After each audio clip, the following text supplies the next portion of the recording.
Andrew Tate is the most insecure, and his life has just literally been spiraling. And Andrew Tate is such a loser that but yeah, Andrew Tate is such a loser that he makes Piers Morgan look good. And I know a lot of you might have a lot of affection for Piers Morgan because he seems to have taken, put it this way, the internet has been good for Piers Morgan because he's obviously experienced a lot of personal growth to the point where he's not as insufferable. This guy used to be the most insufferable human being on the planet. But with people like Andrew Tate, Nick Fuentes, etc., out now who are so extremely idiotic and so extremely polarizing in their views, it makes people like Piers Morgan now appear to be incredibly logical, neutral, and I dare say moral and upstanding in their character in comparison. And he has now got into the habit of regularly embarrassing these guys, which has been quite surprising because I never thought I'd get to the stage where I was complimenting Piers Morgan. He literally is in my top 10 I despise people. And I have to say he's moved out of that top 10 now. He's no longer in my top 10 people I despise because I've rather enjoyed his takedown of Nick Fuentes. And what you're going to see here is a little bit of a takedown of Andrew Tate, who was best mates with in their last interview. So this is interesting. But anyway, I just thought I'd share some of this with you. We're not going to watch all of it. It's 48 minutes long, but 8 minutes, that's not happening. Delete it. It was just deleted by my PR team as I slept. These gotcha moments are 5 or 6 years out. Isn't the way this guy talks? It was deleted by my PR team as I slept. Andrew Tate's accent is probably the most irritating thing I've ever heard because it flips between American and English at a rate of knots. So it's really hard for me to imitate it because he's talking like this, and then he says, Piers, what my problem is you don't have any banter. You don't have any banter. And what's the matter with you? And it's like, oh, what the hell are you doing? Like, what are you, English? Are you freaking Cockney? Are you Scouser? Are you freaking from New York? Like, it's just, he's so irritating. Oh man, let's let this idiot talk. Out of date. Let's be professionals, Piers. Why was the DJ unwittingly, he was unaware of what the song was? Far be it from me to teach you how to answer questions in interviews, is to say that you find what's in the Epstein files utterly disgusting, and celebrating the song Heil Hitler is also disgusting and reprehensible. And if you'd said that, I could respect it. There's pictures of you with certain members. And I have to say this year, Andrew Tate is such a little pum-pum. He really is. The way, I'm sure I decided not to cover this on the channel because I was going to. I thought I'm not going to cover it on the channel. I just didn't really want to. The whole kind of like red pill community, red pill Avengers, I think they call them, those idiots turning up at that club and then singing along to the Heil Hitler song. And Andrew Tate then trying to implicate Sneeko, who's another influencer. You can see why I didn't want to cover it because just saying name after name, just like I'm not Sneak. And then Andrew Tate said this is about Sneeko, and then Sneak, I just thought, no, I'm not doing all that crap. They definitely are not worthy of that kind of that kind of coverage. But it was really enjoyable watching how little or how much, of an invertebrate Andrew Tate was. He has no spine. What thanks do I get when I finally fly to America after a year and I meet up with a couple guys and they play a silly song, and instead of silly saying, song, yeah, gas all the Jews, I sit and say, look, I understand why the song literally offended not some the people. song. I didn't play it. It's not the song.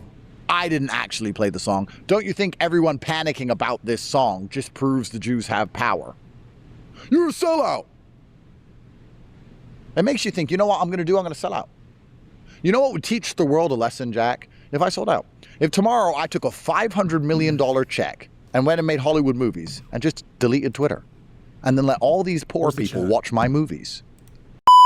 He literally has no spine. He literally was trying to throw someone else under the bus. He couldn't just stand on business and say, yeah, I like the song. I like the song. I don't mind playing it. I like the song. It's a cool song. At the end of the day, I'm going to play it when I feel like playing it. I'm dancing. I feel like. He was like, no, I had nothing to do with it. I love Jewish people. He's such a coward. But then I guess he has to be very careful because he is teetering on the edge of prison, and no doubt that they have they're the ones holding the key, and they're probably like, Andrew, you better watch your damn self. Like we didn't, no, Andrew, shut up. Listen, you're gonna condemn that song. Yeah, you listen. We have your balls in a clamp, little man. Members of Epstein's circle. Well, no, I'm happy to talk about that. The Jeffrey Epstein saga is undoubtedly one of the biggest scandals in modern history. Many VIP men are now being humbled by lurid details about their relationship with a convicted sex offender and claims about their own behavior with his victims. Too few have faced real consequences yet, but the public's in no mood to draw a line and move on. The view that he was an intelligence asset for a foreign government has moved firmly from the realm of conspiracy to mainstream thinking. Have you guys seen that? The people are trying to like, oh yeah, he might have been an asset for Russia. I'm like, what the hell what are you talking about? Asset for Russia? His name's Epstein. His name might as well be Abraham Seth Jerusalem Cohen. It's like his name's Jeffrey Epstein. Yeah, no one's got any doubt about which nation he was an asset for. But the UK media were trying to spin it like, oh, did Epstein work for the Russian government? I'm like, you guys are just freaking relentless. How stupid do we think we are? His name's flipping Epstein. Jeffrey Epstein Goldberg, Bloomberg, Cohen. Like, come on, man. Give me a freaking break, man. Russia. Reasonable person might think that Andrew Tate is the last person to be moralizing on all this. The media all around the world has accused me of sexual crimes on repeat over and over every single day. And now that the Epstein files are out, they're running cover saying that being found in the Epstein files doesn't mean you did anything wrong. Let me ask you a question. If I was in the Epstein files, Andrew Tate, do you have any idea, the media frenzy, do you have any idea how they would attack me? They would accuse me of things I've done wrong. They would say that there's no smoke without fire, that I'm definitely guilty, that I deserve more prosecution, more house arrest. I was locked in my house for 4 years without being convicted. 4 years? What are you talking about? He was in the house arrest for a few months. I know your hair growth might have felt like 4 years because you came out looking like you've been trafficked yourself, mate. But how did you figure out that was 4? You haven't even been around for 4 years. I swear, yeah, you haven't even been around for 4 years. So how are you under arrest for 4 years? What this guy just makes stuff up, didn't he? Like, you don't, he doesn't even like, for 4 years, I was trapped in my house. It was all 4 years. I saw both world wars from my window. I've been to court in 3 countries, and not a single court on the planet can convict me of any sexual crimes at all. Yet the media still convince everyone at home and still endlessly print that I'm a bad person while running cover for the people who are in the Epstein files. I think you raise an interesting point about the experience you've had and the experience that we are seeing with people in the Epstein files. Yeah, it's not only ridiculously long, Piers, it's actually ridiculously harsh. My brother and I have gone to jail. We've been reputationally slandered. We had a company that turned over $150 million a year, which has been economically decimated.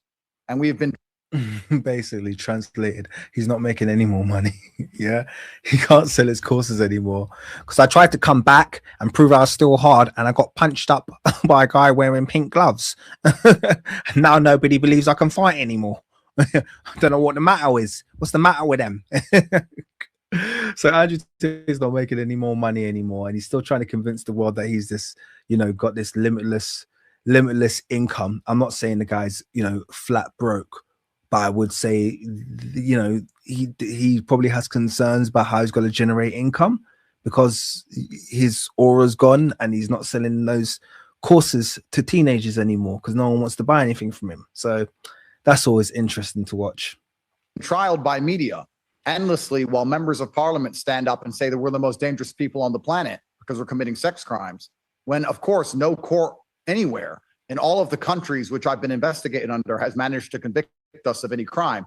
At the same time they are doing this, at the same time we have members of parliament standing up and saying my brother and I are dangerous. They are sitting on information, sitting on clear evidence of a link between members of the elite inside of Western governments and a convicted pedophile.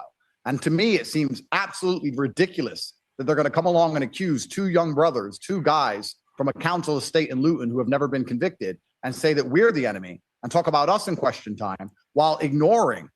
Mutually exclusive, Andrew. Okay. The existence of middle-aged white PDFs who have always existed and always will exist and normally get away with it because that's essentially what a lot of them in power do and always have done, is completely separate to the fact that you and your brother are implicated in so many crimes, and you've implicated yourself by saying the most vile things about women. I'm not just talking about on this podcast, I'm talking about he used to give advice about how to start up webcam businesses, and everything that he said just sounded like borderline rap with an E, like everything that he said. So he's implicated himself in trying to show himself as this ultra male, alpha male, misogynist, and you've implicated yourself in crimes. So it's not trumped up. It's not some battle against the Matrix. Oh, the Matrix is coming against me. It's, you know, you've said and done things that would be considered crimes in some nations, and you're being made to answer for that, and no one feels sorry for you. Information they've had for over a decade linking senior members of British government directly to a convicted pedophile. And I think anybody with a brain at home understands this reeks of monumental corruption. Well, I certainly think, you know, I've drawn a line on the Epstein scandal in terms of plausible deniability for people in public life, because so many people, public figures, have been connected with him, that there is a qualitative difference to me between the people who disowned him after his conviction in 2009 for being a pedophile who abused an underage girl, and for those who then stayed in contact with him. And many of the people we're seeing toppling like dominoes, whether it's Andrew Mountbatten Windsor, Lord Mandelson, and others, are people who emphatically denied staying in contact with him. And now we see from the files that that is actually a lie. They continue consorting with him for many years afterwards. Do you see that distinction? The problem here we have is that we see all of our democratic institutions are absolutely corrupt. How can Peter Mandelson be promoted to the most important political position that perhaps exists inside of the UK government, which is ambassador to the United States of America, when he has such clear links to a convicted pedophile? Why was he promoted? Is it because... And this is where Andrew Tate is just contradicting himself, because I remember he was asked about Meghan Markle and her falling out, and this was for me as a really kind of like as the point where I thought, okay, this guy is a shill. He was asked about Meghan Markle, and he essentially said, yeah, she's an idiot. Why is she trying to come up against the oldest standing establishment in British history? You know, you need to respect them. They're an old establishment. I'm like, well, isn't that a complete contradiction to your entire message?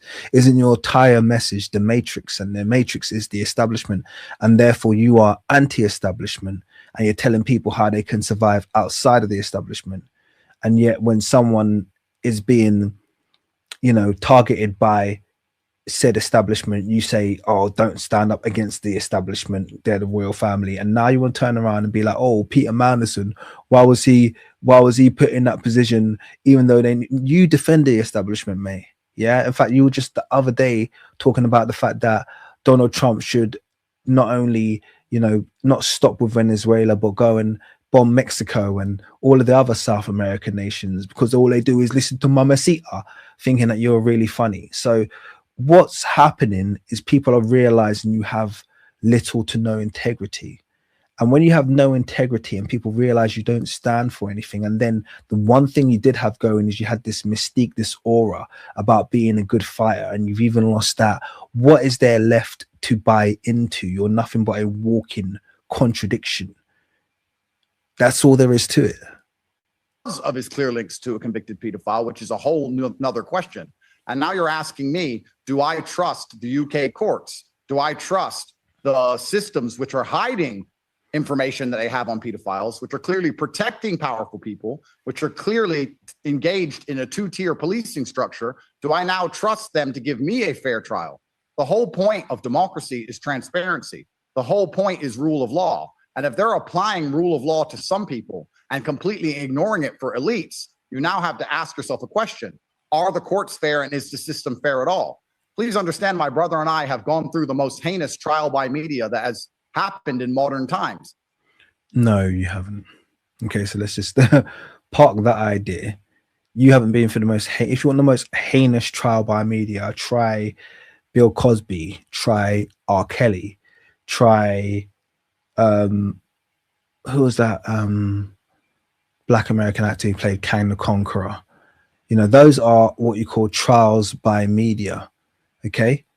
If you want to talk about people getting trialed by media, talk about any black celebrity that gets, you know, any kind of scandal is raised, no matter how minor. You want to talk about trial by media, talk about Diane Abbott. Okay. These are people who actually do get trialed and condemned by the media for absolutely, you know, before they've even had an opportunity to have their day in court. You, okay, got trialed by videotapes. You got trialed by selfies. Yeah, that's what you got trialed by. You got trialed by confession. You got trialed by stupid things that you had said that people were able to watch and make a judgment and then compare them to the charges that have been brought against you and think this guy is a scumbag and a piece of shit. Even if he didn't do it, I don't care if he goes to prison because he's vile. That's what you got trialed by. It's completely different to actual innocent people who actually haven't been proven to have done anything wrong. And by the way, I'm not saying any of those people I mentioned were innocent, but I'm saying they were all trialed before any evidence was brought towards anyone, and they were considered to be guilty. Even Diddy was trialed by media. That's someone who was trialed by media. Yeah. On finding, you know, baby oil bottles in his house. That's what he was tried by. You were tried by selfies and confessions, you idiot. As I've said, we've already been punished more than most sex offenders are ever punished at all. We were locked up for a total of 4 years. We lost our business. Our bank accounts were frozen. We were unable to travel. We couldn't see our children. I missed medical appointments. Many bad things have happened. My mother had a heart attack and I couldn't be there. These people, where they had serious, credible, concrete evidence, haven't even been investigated. And these are the people who are in charge of the government. So Piers, as a so now the government's a problem for you. Let me read out a comment because it's actually a really good comment sent by John Owner 5178. He said the Matrix is capitalism. This dude talks about getting rich constantly, then turns around and claims to fight the Matrix. Really, he's saying anything that will get him views and likes. Absolutely. This is the issue with him. He's a walking contradiction. This is why no one can be bothered to hear what he has to say anymore, because you realize nothing sticks. It's impossible to take advice from someone like that, because you'll go out and you'll do literally what they did the day before, and then you'll turn to them and they'll be like, what are you doing that for? And you'll be like, well, you did that last week. And it's like, well, you would do it. And maybe in that context I did that, but I wouldn't do that in this situation, because you're a walking contradiction. One day you're for capitalism, you're for establishment, you're for all of that crap. Next day you're against it. One day you're for loyalty and you're not making excuses. Next day you're throwing your friend under the bus and you're talking about, oh, God made me tired in my fight. You know, there's no consistency to you. And I think all that's happened is now you've just been around long enough for people to be able to start to amass some of your quotes and behaviors and realize that you have no substance. This is what happens with longevity. When people are around and they're still new, what happens is they get away with their crap for a certain period of time. But then what happens after a period of time transpires is that people start to realize the actual material that people are made from. They start to realize the nuances and the repeating behaviors, and they start to realize contradictions as they rise up, and they start saying, how are you saying this when you were saying this is all that's happened? He's been exposed by time for the charlatan and the shill that he's always been. Logical person, can I answer your question? Can I trust anything the British government does when they're clearly running cover for people that they have serious evidence on, while endlessly attacking me and mentioning my name in the media and mentioning my name in question time, when they don't even have any evidence on me and they've struggled to find a conviction for the last 5 solid years? To me, that reeks of governmental corruption. Well, I think it's a perfectly reasonable question if I'm in your shoes. Yeah, because you've not been convicted of any crime. The interesting thing about Mandelson is you have the British Prime Minister, Sir Keir Starmer, today admitting in Prime Minister's questions that he did know, because of the vetting process, that Mandelson had continued in a friendly relationship with Epstein that was ongoing. And despite that, he still appointed him. Thanks for the $2 from Dregger. Wasn't the traitor in Matrix a bald man too? Yeah, bald man with a goatee. Cypher, I think his name was. He was a real POS. Yeah, and he looks like Cypher, doesn't he? I think he's got the same accent now. He hasn't got. Cypher had a decent accent. He didn't sound like this idiot. But yeah, he does look a bit like Cypher from the Matrix, the traitor. Indeed. Good spot.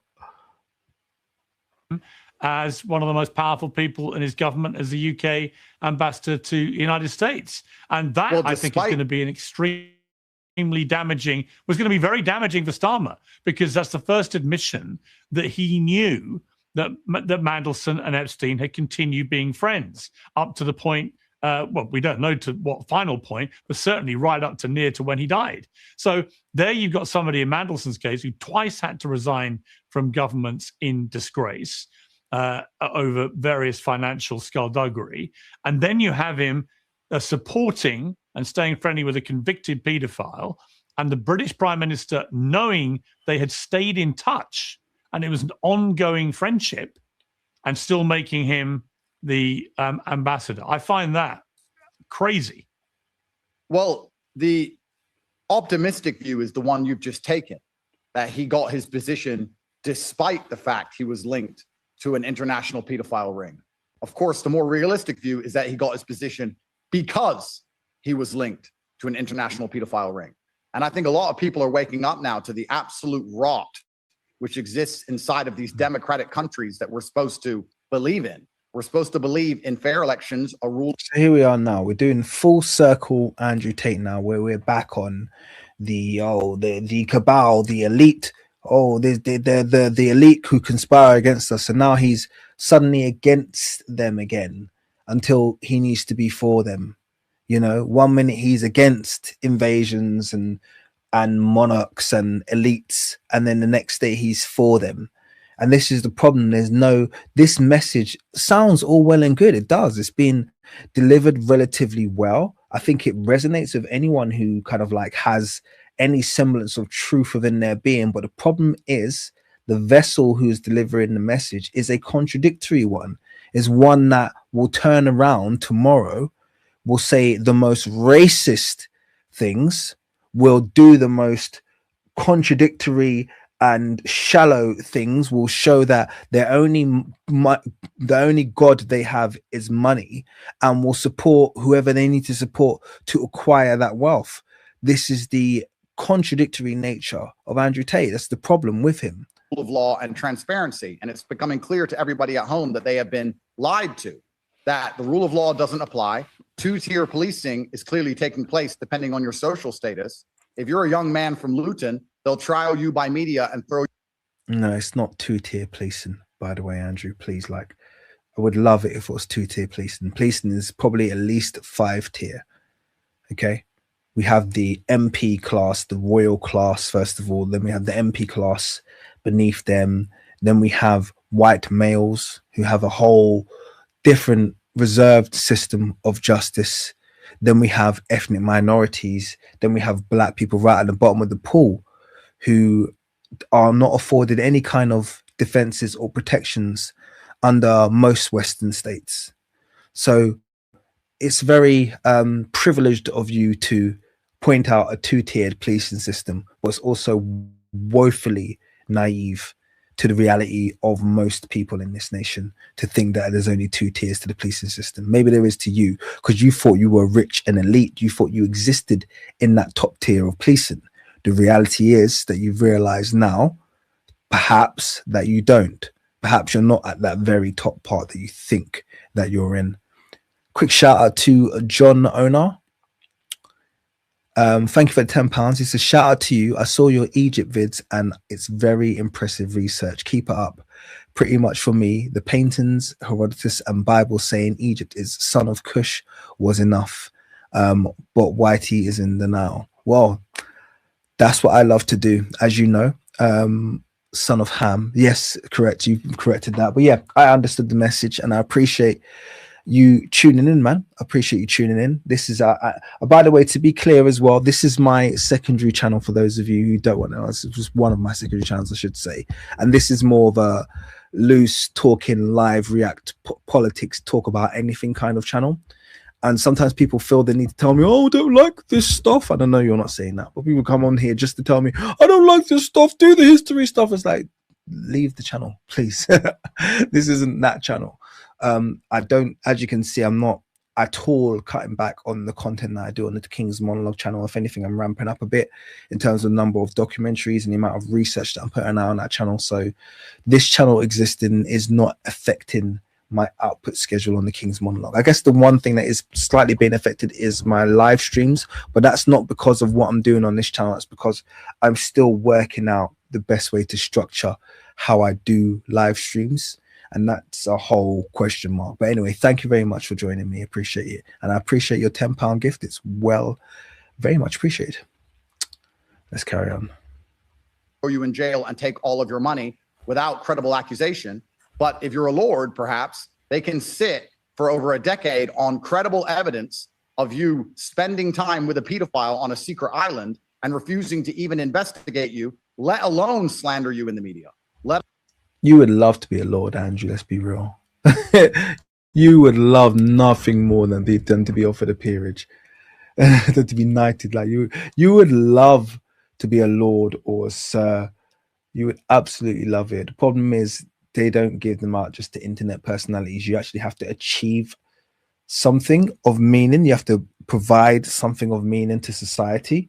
And unfortunately, screwing teenagers over for the last £50 in their account maybe doesn't qualify you. That being said, I'm not sure if I would even take a peerage if I was offered one. Let alone, and I think this just shows how rotten our democratic systems have become and how much change needs to take place for anybody to. He's definitely upset that he's not accepted by the Matrix. The Matrix was only bad when he thought he couldn't be a part of it, and when he thought he was finally in it, he booted him out again. Cypher's vex. Believe in any of the rule of law again. I, after the Epstein file release, have even less faith in the British judicial system, the British courts, or the British police, because for me, they're going to contact everyone I've ever known. They're going to go through my phones, cameras, laptops, arrest me 5 times, arrest the mothers of my children, arrest my mom, raid houses, and struggle to find a single shred of evidence that allows them to convict me. However, when they have piles and piles of data of credible evidence that crimes have taken place against other people of a different social status than I, they are going to sit there completely protected by the state. So it shows that these democracies that we live within are completely corrupted from head to toe. And without a rule of law, then what is a democracy? Oh, well, welcome to my world, Andrew Tate. Welcome to the world of most people who are, not afforded the privilege of being treated fairly by the state. It's just, suck it up, mate. Stop complaining and whinging about the fact that you're not being treated like the very best, the elites of society. Believe it or not, I've never been treated like a lord or a sir or middle-aged white male in my life. So there you go, innit? Just deal with it. You complaining about you got millions of pounds, but anyway, that's enough. Andrew Tate, I can't stomach him anymore. I can't. I tried to, but I'm gonna have to move on. I'm gonna have to move on. If you knew what you were made